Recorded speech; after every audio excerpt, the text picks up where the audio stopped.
وفاء العبيدات. You're listening to the Women Power Podcast, a subsidiary platform to the Women Power Summit, the largest event in MENA, with the aim of empowering women and helping them achieve their absolute highest potential.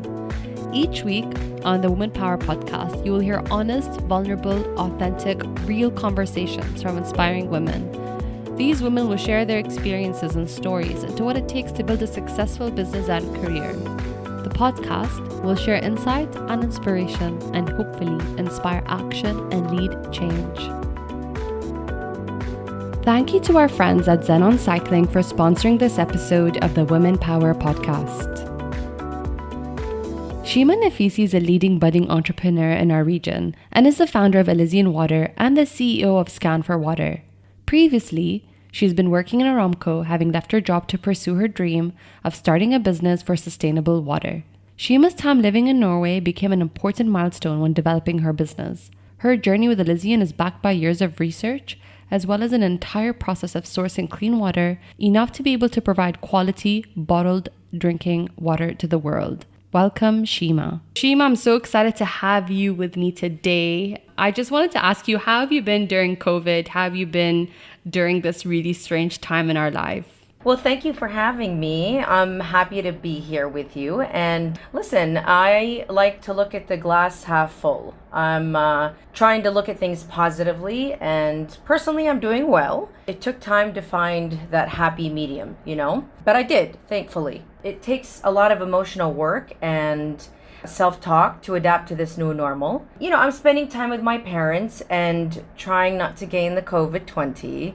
You know how they had that the freshman 15 in college. I've upped it up to the 20. So trying not to do that, but again, just practicing self-love and self-acceptance.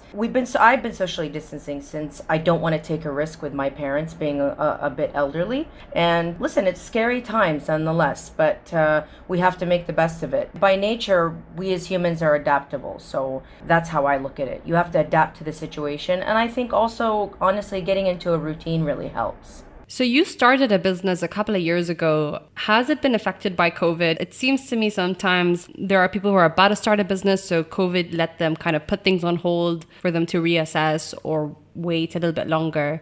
But has it affected your work in any way? Or do you feel, it's fine and it was time for me to reflect and work and kind of think and strategize? I think, honestly, it's both. There is the negative side of it because obviously COVID has affected everybody, every business. The FMCG sector, which I'm in which stands for the fast moving consumer goods. Water is, people need water. But I also was a new brand that was entering into the market. So it did make a little difficult where people started buying less. People are kind of holding their riyals and dinars more than they were before. But again, I've adapted that. And where I saw there was not an opportunity for me to make sales, I took it elsewhere. One of the biggest challenges, I think, is not being able to be in Bahrain because, as you know, my headquarters is in Bahrain and my office and my team are all physically in Bahrain. And it makes it that much harder when you're trying to lead your team, being away from them. Accountability is different, KPIs are different, So I think it's been a little challenging to work remotely and not being present with my team. It almost has doubled the work, which is okay with me because I love what I do. But nonetheless, you've got to, the follow-up is a lot more, the micromanaging, I should say, has increased, which I try to stray away from, but that has become a reality in this situation. Do you feel you are a recovering micromanager, or are you still, no, I'm at the early stages of my business and I need to be on top of things? Well, listen, I get a lot of my sound business advice from my father, and the people that are around me have built, kind of empire in the corporate world or in the diplomatic world. And so I respect that. And he's always told me, don't micromanage. But owning a business from the baby stages, from infancy stages, you have to. And at the beginning, I was like, well, I'm not going to do that. And I noticed that, a lot of things were not getting done, or things were, kind of left aside because no one really cares about your business more than you. And that is the reality. You know, you will have people that are loyal to you and loyal to the brand, and I have found some that are of that mentality. But the reality is, I have to be within every step, unfortunately, at this stage. I met both your parents. It's so interesting. So you have a Saudi father and an American mother, was able to get to know them, that they have such strong characters. Can you tell me more about growing up in that kind of household, and what have you learned from your parents? Yeah, absolutely. I mean, yeah, my father is Riyadh native and my mother is a Tucson, Arizona native, and they met at the University of Arizona in 1969. My father graduated as a chemical engineer, and my mother was a double major in languages. So she wanted to work at the UN as an interpreter. And they, loved to cold, and they married and they moved to Riyadh. And my father started 1-year career at Saudi Aramco in 1977. And my mother was actually an English teacher there in Ras Tanura, which is a compound belonging to Aramco. And my brother came along in 1978, and she decided to stay home and raise her family. And yeah, I get a little bit of everything from my parents. My father is, again, the diplomatic sort of sound business advice, even though he was never an entrepreneur. So he gives me a lot of wisdom, but I kind of have to curtail that into, my own wisdom with the other life of being a business owner, because it's totally different than owning or working in a corporate job. And my mother, I get my strength, honestly. That's, my resilience. She's a strong cookie. So, that I get a little bit of good from both. But yeah, growing up, going back to how we got here, I was born in Dhahran, Saudi Arabia. And my siblings and I attended Dhahran Ahliya School. And in the summer of 1991, we went to visit my father, 1991. And that year was the year the Gulf War broke out. And we ended up staying in New York because my father didn't want us, it wasn't safe enough for us to go back to Saudi. So I ended up staying in New York, and we went to private school in New York City. And so we lived in New York for 2 years and then came back to Saudi and sort of tried to find ground that was comfortable for us, because we had lost Arabic and we went back to the same school. And my mother was more comfortable with us going to a school in Bahrain, and that was Ibn Khaldun. And that's where I finished out my years of high school at Ibn Khaldun. What did you study in the States? What was your first job? I went to Kent State University thinking that, so that was in Ohio. It is in Ohio, rather. And I went to study because I wasn't of a study mind. I wasn't a nerd. I liked accomplishing things, but I didn't like studying and reading books. Not books of my choice, books that I had to read. So I went to Kent State thinking that I want to do fashion. Like, I wanted to be a fashion buyer.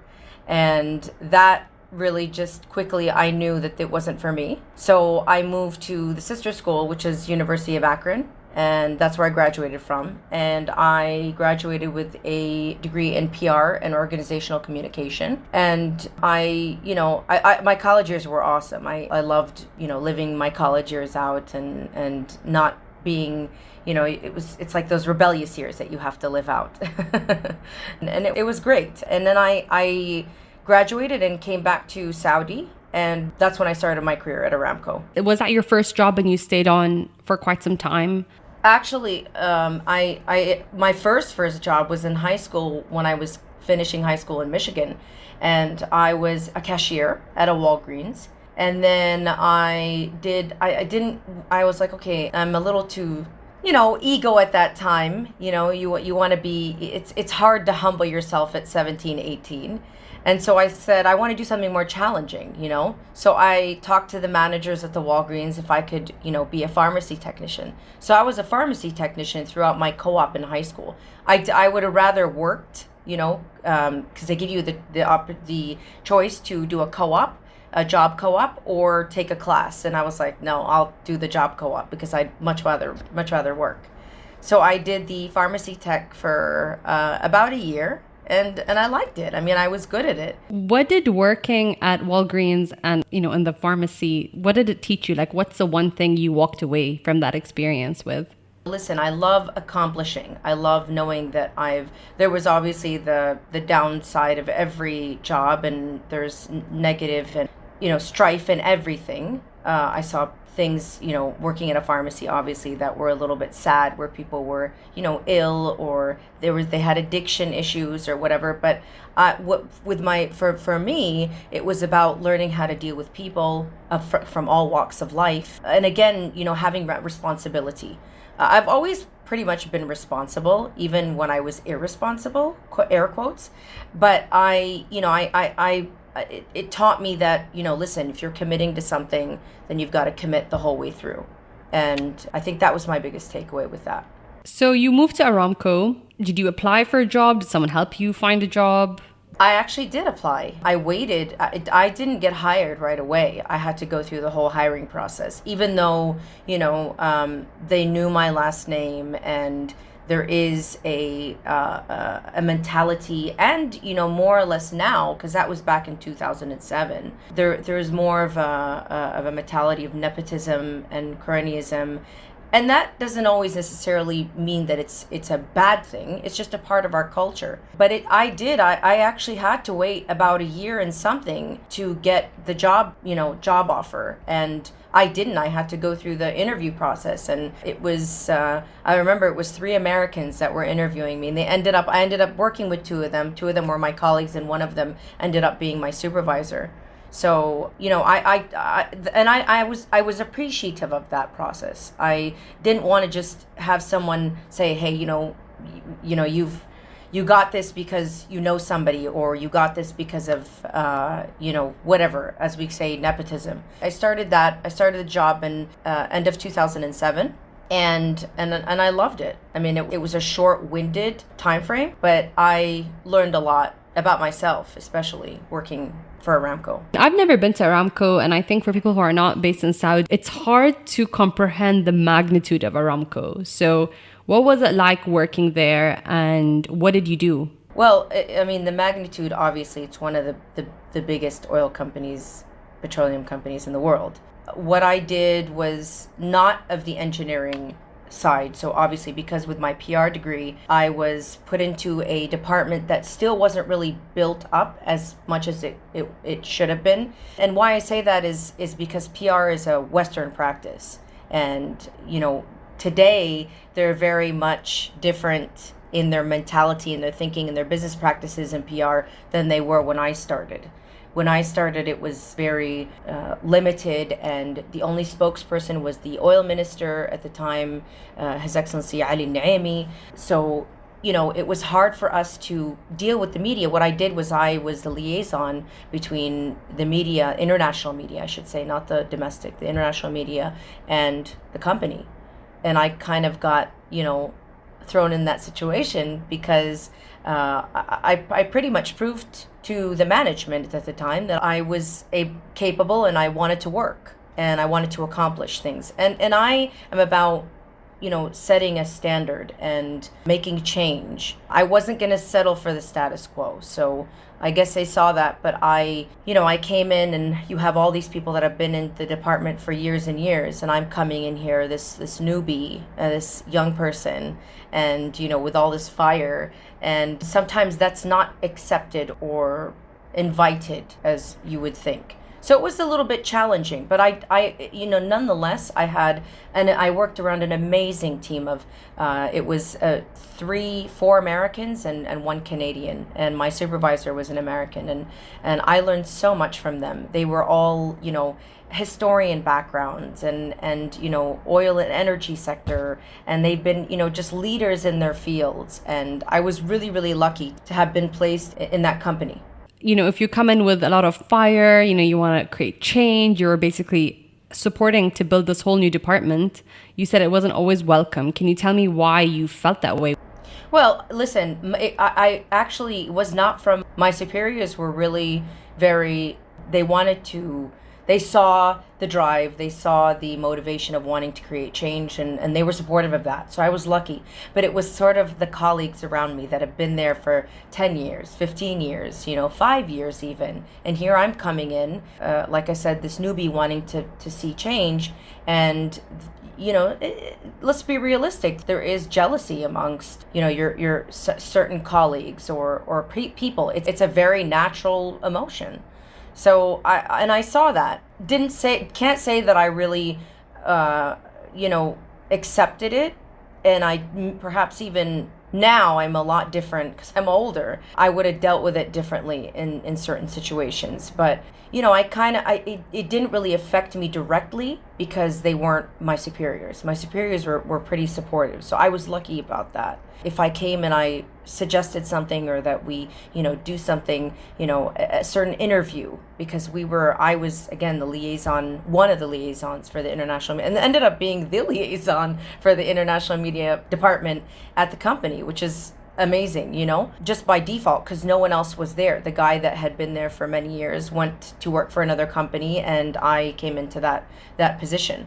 But yeah, I think there's certain things that I look back on and say I could have dealt with that differently, and that's fine. It's just about growing and dealing with situations in a more mature way.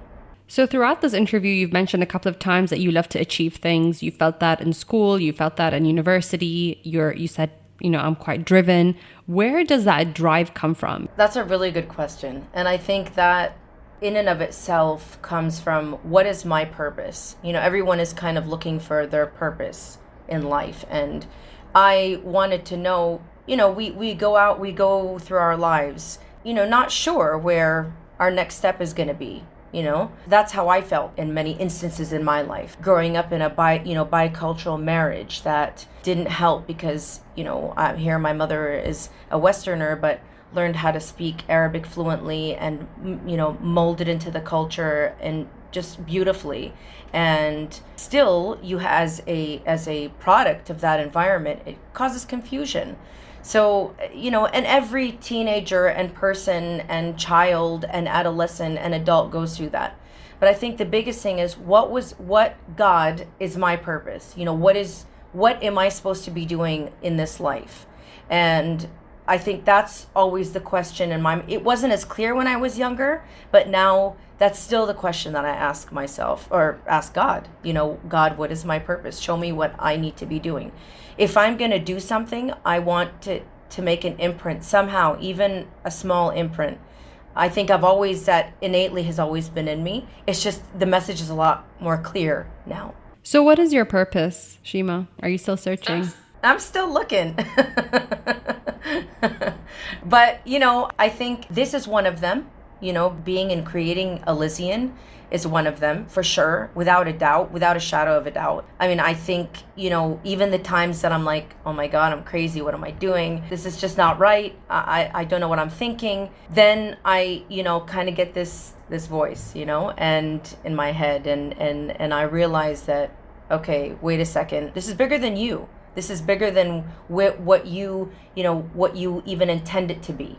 It has to be. And that is just a feeling I have in my gut. I trust that feeling. So I, even though I have found partial of my, a bit of my purpose, I still know that there's more to come. And I just have to follow that and trust that. Do you miss the corporate life, or are you over it and do you feel like, no, this is where I'm meant to be right now? I miss the fact that it was, you have a check coming in every month. And that is definitely something that I think about. But I would never go back, and I would never change where I am right now. And this is where I'm meant to be indefinitely. So for anybody who's listening, who's thinking of like making the leap out of corporate and starting a business, what are the biggest things that you felt were challenges? One of the hardest decisions in my life. I wasn't happy. And a lot of times people stay, I know people listening to this, please remember that if you're not happy in something, don't continue to do it. Make that change. It's scary. It's really scary. That leap is frightening, but it will pay off in the end. If it's meant to be, then it will be, as cliche as that sounds, I think again, going back to, it was the hardest decision in my life. There are certain things that led up to that. And I was working at an affiliate office for Aramco because I wanted to expand my knowledge in PR and then go back and teach the department. We want to, have set out guidelines and set out a system, and that was agreed. Unfortunately, that work with the affiliate office was a phone call that my father made to, someone he knew and said, get her into that office quickly. It would have happened anyway. It was just the process would have been a lot slower. And plus, my father was living in New York. My parents were living in New York at that time because my father had started his diplomacy at the UN after retiring from Aramco. So I didn't want to be in Saudi by myself. I'm very attached to my parents. So it just made sense that I was in the States with them. So that process sort of went faster with that phone call that my dad made. And I always say, you shouldn't have made it, you shouldn't have done that. But I think back and I'm like, no, it happened for a reason. I had to go through that whole strife in working for that affiliate office for a reason. It was poor leadership. My presence was just not appreciated. I'm a strong energy, and sometimes people don't know how to react to that. And I'm when you know me, you know that I'm a kitty cat. I mean, you know me. And it's about sort of people misjudging and people having insecurities, as I do. But I try to look beyond that because it's work. It's been emotional work that I try to do, look beyond whatever you see on the surface.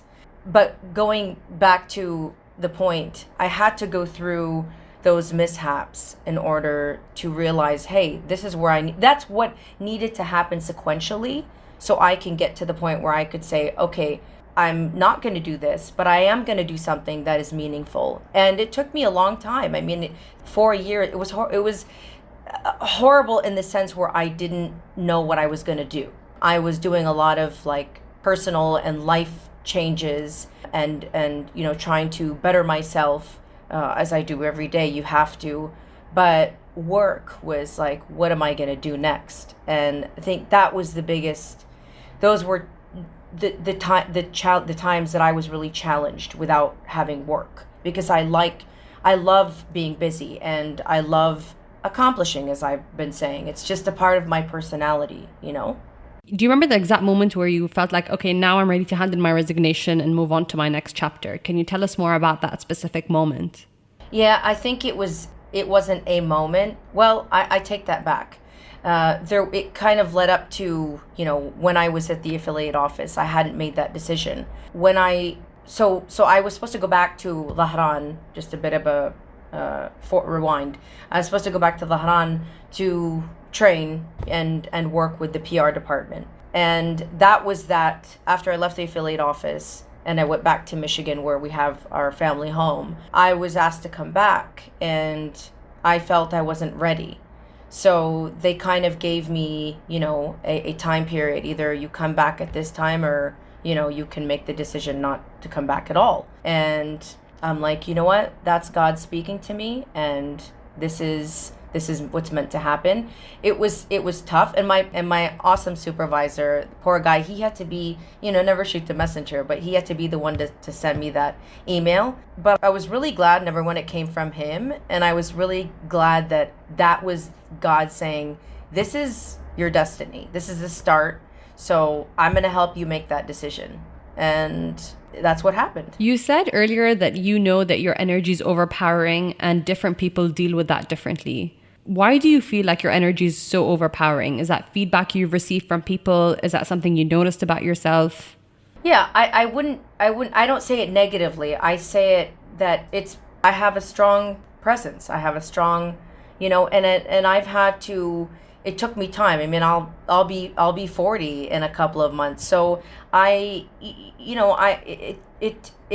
been a gradual, a slow recognition on my behalf. You walk into a room and kind of, all eyes on you. That's energy. I could be trying to walk in like a mouse, and it doesn't work. And I've had to accept that I have that type of, for lack of better words, presence.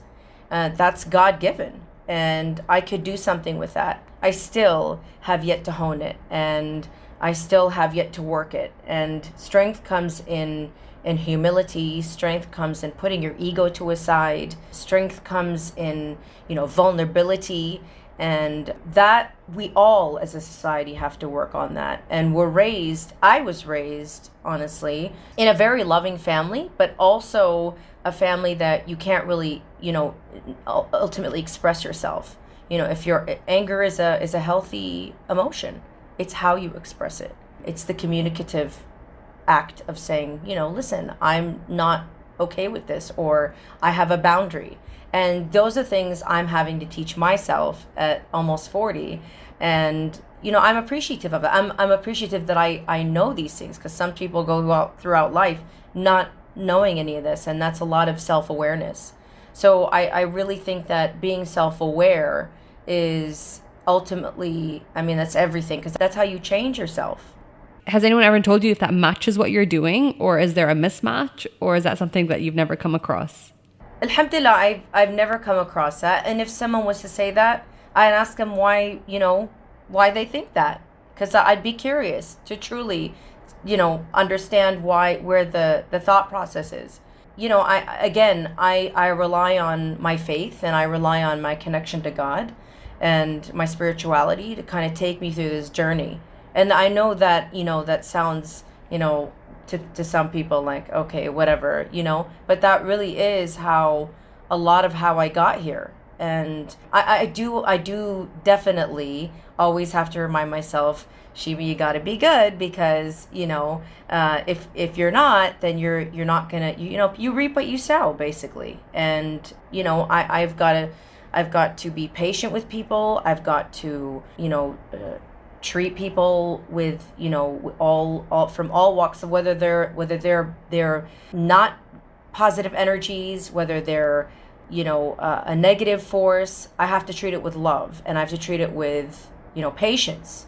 And so alhamdulillah, I haven't come across anyone telling me that I have a mismatch of energy, but I would be curious to hear why. Talk to me about your spiritual connection with God. Do you do the usual? Do you pray? Do you meditate? Do you just talk to God in your head? Like, what do you do to kind of foster that relationship?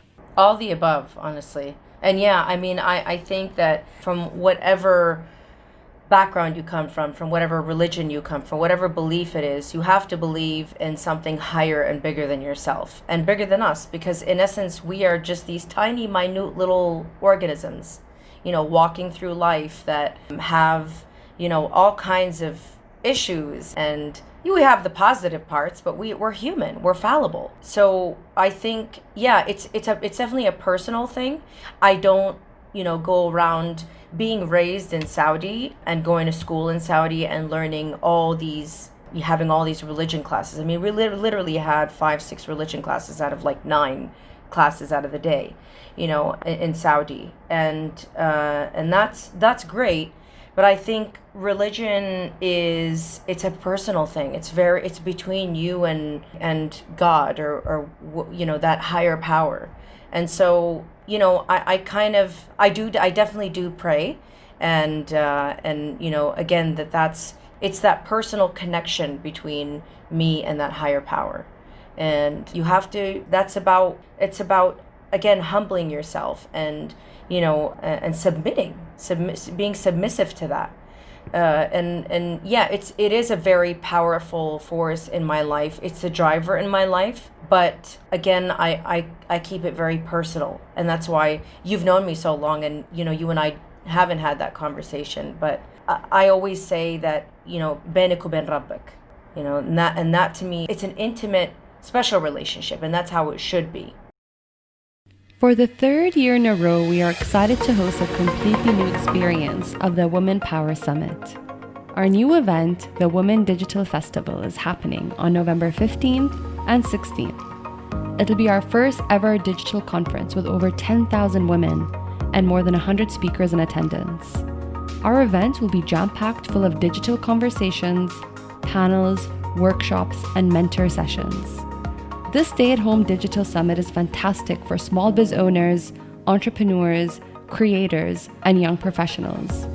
It'll be all about building, growing, and pivoting in the new normal.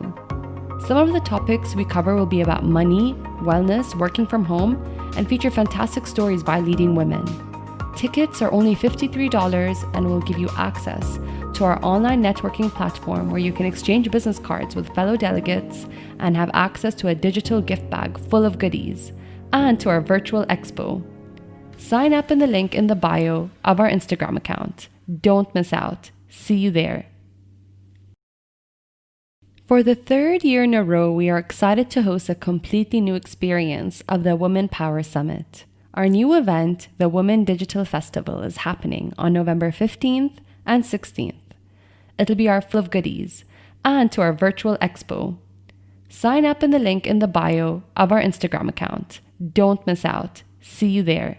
I wanted to ask you as well about, so you made the leap into becoming an entrepreneur. It's not easy. So you said you were pathfinding for a couple of years as well, trying to figure out your next move or what you wanted to do next, or what idea you should kind of latch onto or adopt. And can you tell me more about the idea of Elysian, where that came from? Yeah, that moment where I'm like, I want to be an entrepreneur, that never happened. So, it really was just about, again, trusting that process, trusting in God, that God is going to put me on the right path. And when I lived in Norway for about, on and off, but then I left the States to go back to Norway because my father was there doing his work.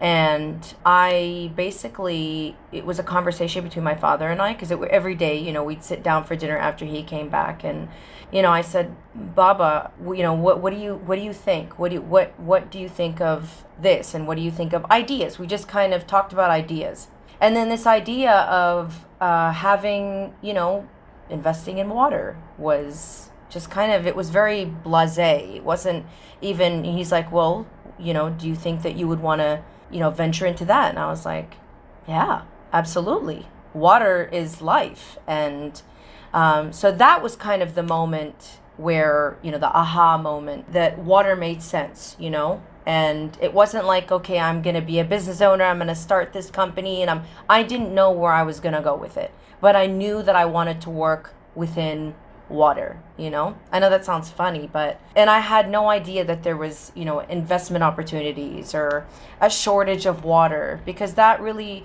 come to find out, there is investment opportunities. And yes, water is a commodity, and just like oil and gold are, and there is a shortage, and that shortage is very scary, of fresh water and clean drinking water. And I think, from what I've seen, the findings that I have found was that water is not all sourced equally, and that was that was not an one aha moment. That was a process that I came about.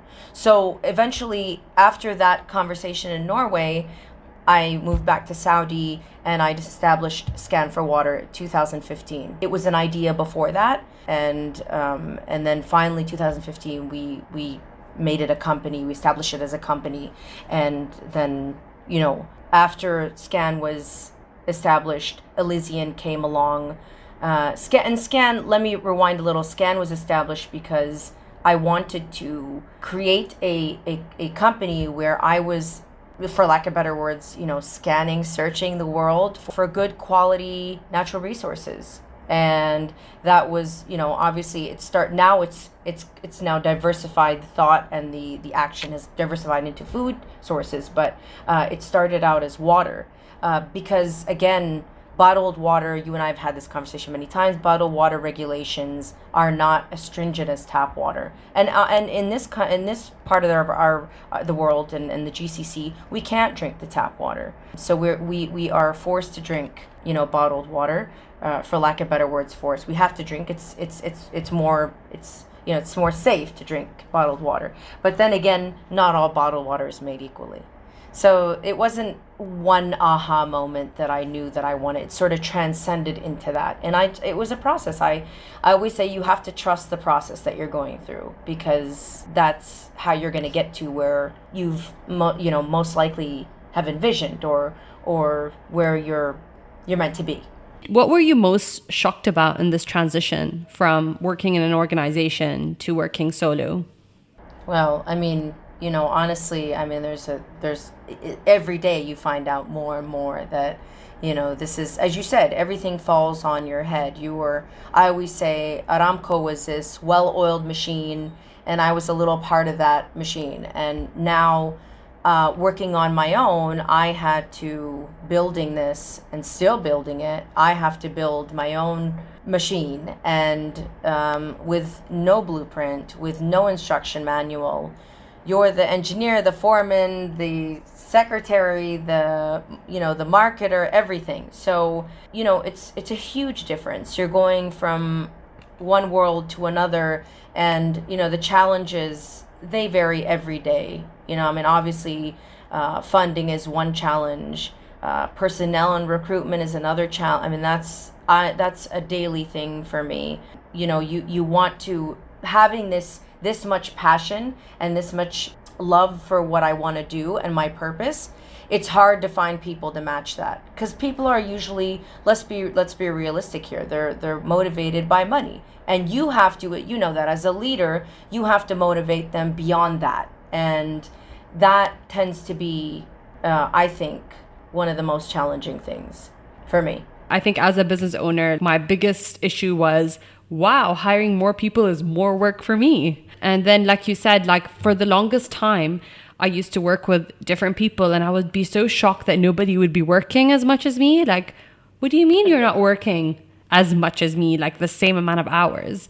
And it took me such a long time. And I don't know if it's like being naive, but I would think, okay, well, you should know that the more we both work and the more we work smartly, it's going to come back to you. I can promote you, but it's just, we have a culture of reward me now and I'll work for you versus I'll earn the reward, if that makes any sense. Yeah, so I think it is definitely tough. I think managing people is still, and I always tell my mother this, if I would have issues at work, like, what do I do? Because she's in HR, and she's, why do you think there are so many books on management and managing people and courses? And it's a $1 billion industry, because this is the hardest part of your job.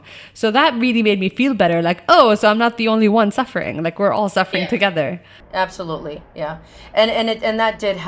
That really helped, that I was amongst other people that were that were suffering in the same token, for the same reason. And I always remind myself, people don't want to be managed, they want to be led, And how do I create them to want to be led? And how do I create these followers, basically, for lack of better statements? And that, I think, I'm still trying to learn, because that comes with a lot of patience, and that's something I still am working on till this day. We all have our mishaps, and that's one of mine, is that I take things really personally, because when it is your business and your money and your time and your money, they don't get that. And a lot of these people are really smart, and they're college graduates, or they've worked before. I don't really hire, I was hiring sort of fresh graduates, and I stopped doing that, because for this, I need a core team that really is strong, and that will make me strong, because I always say, without you guys, I can't be. And I try, the reality is, some people will be led and can be led, and some people just can't. But I also have to accept that I did made a lot of mistakes by choosing wrong people and leaving them in the organization because of fear that I was not going to find someone else. And then I would get to a point where I would just want to pull every single hair out of my head. And I have a lot of hair. I think that was my biggest takeaway, is that as soon as someone shows you they don't want to be led, hit the road, Jack, and don't come back, and wish them luck and be really, give hugs, hugs and whatever, but don't keep them around, and that has been very valuable to me. But then again, because I have such a small team right now and I'm still building that team again, we're only in year 2 operationally, but I think I have to, I always question, is it me? Am I just, because I do believe in energy and attracting maybe the wrong energies sometimes, maybe there's one facet of my life, my personal life, that I have to work on better. Say my patience, or being more vulnerable with people and not showing them, the side that takes away from that vulnerability, if that makes sense. No, I think it totally makes sense. I mean, part of my experience or my journey with managing people, when I started out, I thought they were all my friends, and I would buy them gifts. I'm their boss, and I will always be their manager first. And I really thought that just because my name was on the door was that we were all friends, not even colleagues. And then as like my first wave of resignations happened, which happens in agency life, like 1 in 4 people leave an agency within a year. It's not for everybody. I was really upset. I took it so personally, because I thought they were leaving me. Then I became really cold. So then I feel like I reversed it, where I embraced my supervisor hat. I became a lot more tougher, a lot more colder. And, I had this mentality of, everybody's replaceable. And to a certain extent, and not in a mean way, but, everyone can be not replaceable, in a mean way, but everybody can leave. Yes. and go on to do their thing. And then you could, replace them with somebody else who hopefully can take your business to the next level. And now I feel, 12 years later, I'm definitely in a nice area where I feel I'm friends with some of my team members, but I also understand that this is a job, and if they wish to leave, it's fine. So I need to also not be attached. That was such a painful, I went to therapy to be they're all gonna leave me, and then she was, you're the one making them leave you, you need to not be afraid. And it took me such a long time to even start to think in that way, that it's okay that if everyone leaves, I'm able to still, I'm the driving force and I can build the team again. So yeah, it is really such a crazy ride dealing with people and managing a team. You said that there's a shortage of water, which is really hard to comprehend when 70% of our earth is made up of water. But, in a nutshell, can you tell me, what does that mean? Well, we are, our Earth's crust is 70% water, but the reality is we're talking about fresh water. We're not talking about water you can't drink, right? So fresh water is diminishing, and it's because of normal things that the Earth cycle is going through. Climate change is one. Mismanagement sometimes of certain countries of their water resources, that's another. And also our population is growing, and the use of water is when the population grows, the use of water also increases. So you have all these different factors, if you will, and I think obviously not every country has the same type of sources. I look to the Scandinavian countries. Now I'm looking to the Scandinavian countries, and starting with Norway, because they just God-given. They're freshwater. They've got a lot of underground springs, and their terrain is really vast. And you and I have always had this conversation that the source is clean when it's not inhabited by a population. So if it's a smaller population or not inhabited at all, like in many areas of Iceland, that have 800-year-old glaciers, that's different. It's a different type of fresh water. But those countries, they're water-rich countries, and the reality is that the dependency on these water-rich countries is going to increase. I mean, Alaska, Canada, that's in that side of the world, you'll find a lot of good fresh, clean water in those countries. But the reality is, yes, water has been dubbed blue gold because it will eventually be as valuable as petroleum or gold. Again, looking at the science, and we try to rely on a lot of the science, and a lot of things, differ. A lot of different, reports come out, but I think, it already is kind of happening now. And by 2025, there's going to be, an alarming diminishing rate of fresh water that's going to happen according to the UN. Well, listen, there's not one solution, but I think, we have to manage our water resources better. I think, there is a fine line between looking at water as a commodity and looking at it as a natural resource. The making water a commodity is, it's looked at it's looked at differently. Some look at it as an opportunity, and some look at it as, as a negative thing, where it's not creating a free market for our natural resources, if that makes sense. Again, that I think one of the solutions is what we're doing now, is because the water has obviously no value until it's caught, captured, and bottled, really. But the reality also is that in many parts of the world, you can't drink the tap water. The tap water is just, it's polluted, or the turbine, or the pipeline, I should say, that it flows through will pollute that in and of itself. But I think, it's not one thing that countries can do. Also, awareness is huge as well. And when you look at these higher GDP countries with regulations like Norway and Iceland and Finland, they have things put in place. When I say things, regulations put in place. So obviously the landowner will own the source, and the source be commoditized. And that, I think, again, it's a fine line, but, that is a way of managing a natural resource. One of the things that I learned about you was we all have a water palette. I still use that story when I talk to people, and I never understood why I liked certain brands versus other brands. Can you tell me more about our water palette and why we prefer salty water versus sweeter water?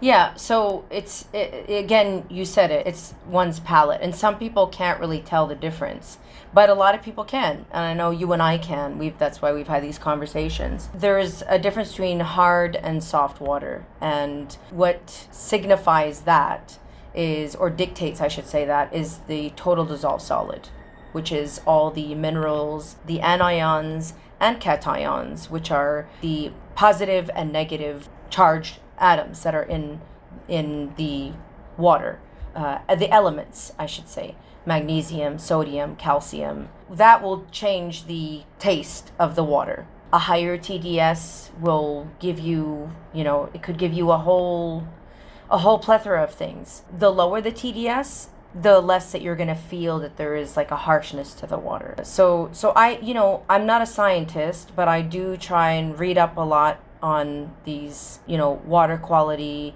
and what makes water different. And, honestly, it's been hard to find a hydrologist. I had gotten a hold of, a water quality expert some time back, but they're afraid of talking to a privatized company, so I've noticed. And that's a shame, because we really need to be putting honesty. We need to be honest about, yes, commoditizing water is a good thing.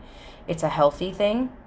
But you should be selling water that's not full of bromide or arsenic. The FDA does govern certain levels of these elements in the water. I think personally some of them are too high, but that's what the law says, that you can allow that, because a lot of these things, like arsenic, it's a carcinogen, it's cancer causing. Eventually it can be. So I think and you're ingesting water, it's the most ingested thing, throughout your day, or you should be at least, 2.7 for us and 3.7 for men, and, liters, I should say. And, you've got to have, it's not about, I always tell people, I'm not pushing you to drink our water because it's a marketing thing. I know what's in it. I know what's in Elysian, and I know what's in this water that I'm selling. I actually had tested, here's a story. I tested Norwegian water before I partnered with my current supplier. I tested two different waters. The first one I tested was not completely kosher and clean. And the second one was, but business and transparency was not there. So you obviously can't have a transparent relationship when, if you don't have a transparent relationship, I should say, with the person you're partnering with, then it's not gonna have a good start or a good end to it.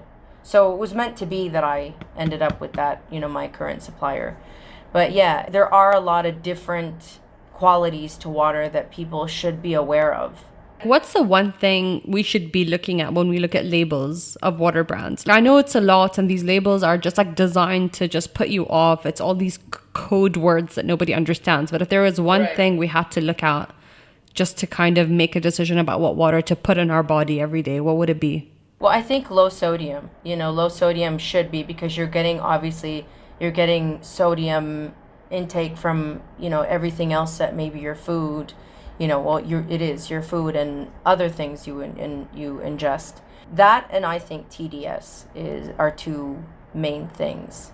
And then also, honestly, the source.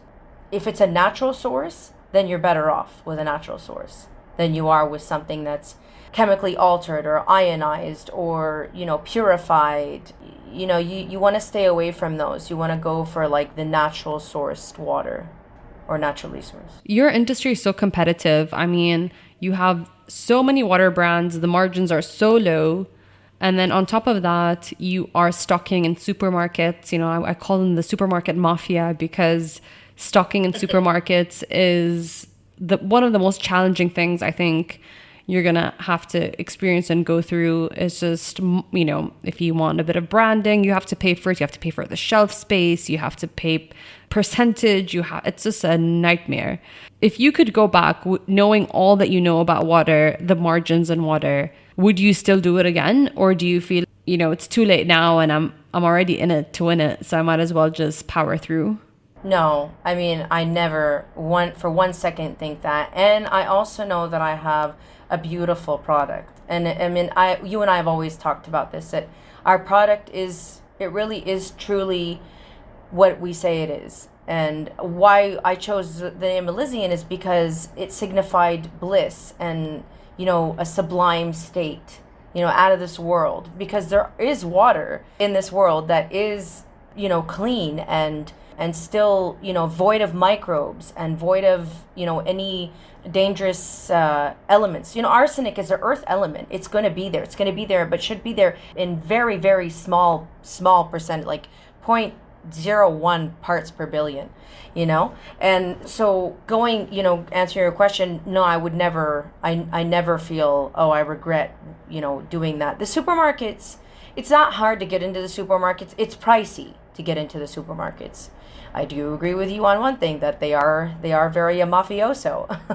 but I'm lucky with the supermarkets that I have, partnered with. For us, I should say the challenge has been moving the product. I think retail has really suffered. The online presence for the retail, the retail establishments is not as built up. People here are more used to just going to the supermarket and buying, their groceries. The online thing is still not second nature, if you know what I mean. So our sales have really hurt. They've been hurting in the supermarket. And without COVID, it's very pricey to keep the product going, to keep Elysian going in, marketing fees and trying to just move the product in and of itself. Alhamdulillah, it was moving much more in a lot of the supermarket chains. But now, because you see, especially in this part of the world, there is a new imported water coming in on almost a daily basis, Some of them I'm very familiar with. Some of them I've never even heard of in my life. But the competition, I mean, I go there, and I'm like, oh my God, this is overwhelming, because, you've got literally like 30, 40 different brands. How do you stand out from those brands? That all goes to, that's the challenge that we have more or less in from our marketing side, not really from, a business side, if you know what I mean. just the business side of things. But I'm curious about one thing, which is what are some of your negotiating tips when you're negotiating with distributors or, stockists who want to stock your water? Like, I'm sure that you've had to get on the table and just really, really negotiate down to the fills. What are some of your tips on negotiating? And it's funny you asked me that because like a year ago I would have been like, what? I'm not a negotiator, but I had to become a salesperson, and I've accepted that finally because, it takes years to hone that. People are sales experts and experienced, and they've done it and they've sold a plethora of products, and here I've never done it in my life.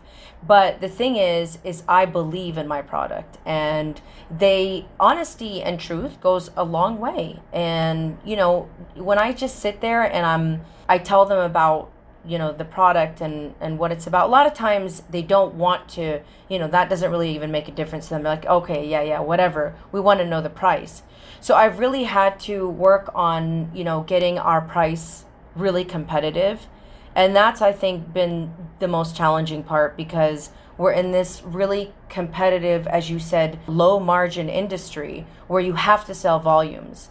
And that requires like an army of teams to go out and just, approach the businesses and approach I would say the Horeca sector, the hotel, restaurant, cafe sector, because that's really where our focus has been right now with our sales is targeting the Horeca sector. And not even now in Bahrain, mostly in Riyadh and Sharqiya, Khobar actually to be exact, not Dammam, because I've had to be very, businesses are different and I've had to adapt. So Riyadh, I'm, looking at really focusing on right now, and alhamdulillah, we're making some leeway. I'm, our vision is, our plan is to expand, in a faster way. But then you're kind of having to come out and knock out the competition, or the competition comes and knocks us out. So it's really dog eat dog. I read this book called Blue Ocean Strategy. I don't know if you read it. It just talks about you're clearly in a red ocean where it's like, I don't want to say similar products because I know that Elysian I've tried it. I love it. I love your sparkling water. It's just good water. I love the branding. I love the name. I love the story behind it. But also, you are, like you said, in a space where it's very similar, even though I know Elysian has different bottling design, which I really appreciate. But if you don't kind of focus on some of these details, it can get lost within the sea of other water brands. And it's definitely tough because it's also the pricing structure is quite similar. There are some expensive waters and we know we can point them out. And then, there are the branded waters, there are the Starbucks of the water industry. And then there's some on the low side that are more local, possibly. You don't know what's in them. It's a bit confusing. So it is very tough, I can imagine, sometimes being where you are. But I do really appreciate your attitude, your approach, your self-assurance. I think that's what gets people to trust you and want to work with you and want to stock the brand and want to offer Elysian to their customers. Can you tell us what is next for Elysian? I know with COVID, it's weird, it's strange, companies that have, the companies have dropped to zero revenue overnight. It's really a struggle. Companies that were stable are, we're going on our, 6th, 7th, 8th month now. A lot of companies are suffering. Do you have any kind of future milestones or some plans that you've put together, or are you kind of waiting some things out to see how the market changes, or are you taking a bit of a break? So what's next for Elysian and yourself? Yeah, we're never taking a break. We want to see Elysian all over the GCC. And like I said, we're just looking for searching for the opportunities where we can go in. And one of them is Riyadh, thankfully. And the other is the western side of Saudi Arabia, which is Jeddah. Those are two major cities that we were going to hit. And inshallah, in the next phase after that, we're looking at Kuwait and UAE. So, I just want to, I started it in Bahrain, as you know, and it did well, and it lived out what we needed to until COVID hit. And, now there's a challenge, right? Especially with Saudis. Now we all know Saudis are not able to go to Bahrain, and that also has hurt the economy of Bahrain.